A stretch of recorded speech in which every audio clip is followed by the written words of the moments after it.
I grew up myself in Saint Michel.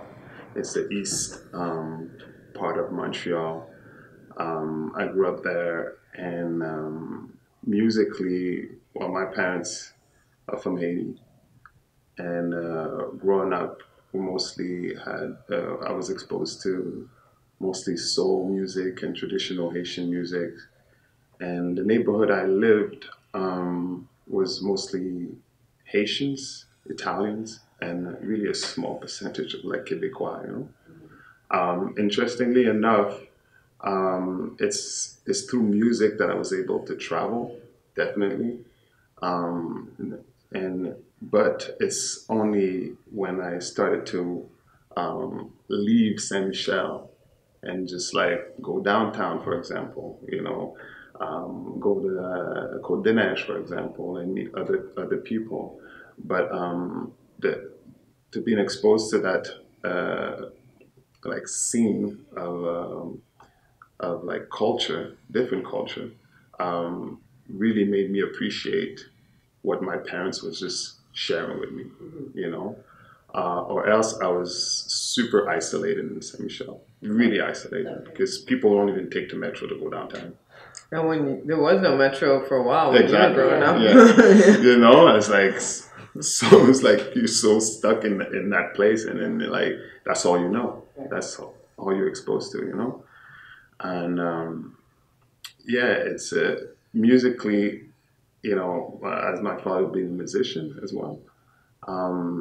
It was always the thing that was important to share this culture, to share this music, share uh, thing that vibrate for him, that spoke to him, and then shared it into his children, as well as my mom as well.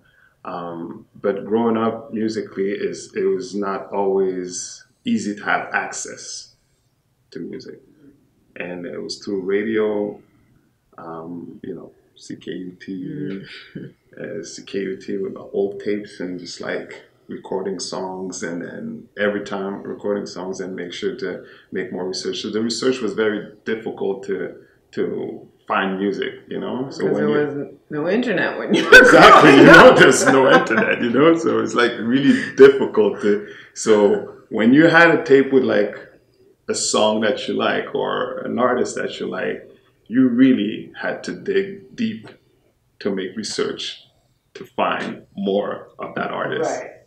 So it was not easy, So having a tape with recording a whole bunch of songs, and then sometimes you don't even get the name. Right. Now, right now, you have Shazam. You just press Shazam, and then this app just tells you which artist it is. Okay. Sometimes the host in the radio show didn't tell you what was the name of the artist that was playing. Yeah. So you had to make it listen to a lot of friends around you to be able to just get more knowledge about who that artist is, and then make research. So, and I think, to make a long story short, I think that made me more passionate about it, about music, about getting to know more, Go downtown, go to a record store, we're talking about Taboo Disc or Chin Fat or HMV, and then find more about this music, Well, it's post-colonialism, but they're just not using the term back then, right? Yeah. Our parents weren't using the term, but they were post-colonial. Yeah. There were people who were like the first generation coming out of colonization, and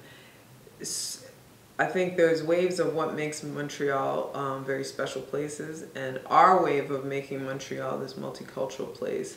I think urban culture and hip hop music plays a huge role in how that kind of multiculturalism that we grew up in, that was somewhat divided at times, forces hip hop and urban culture sort of forces this other kind of multiculturalism that's like undeniable now.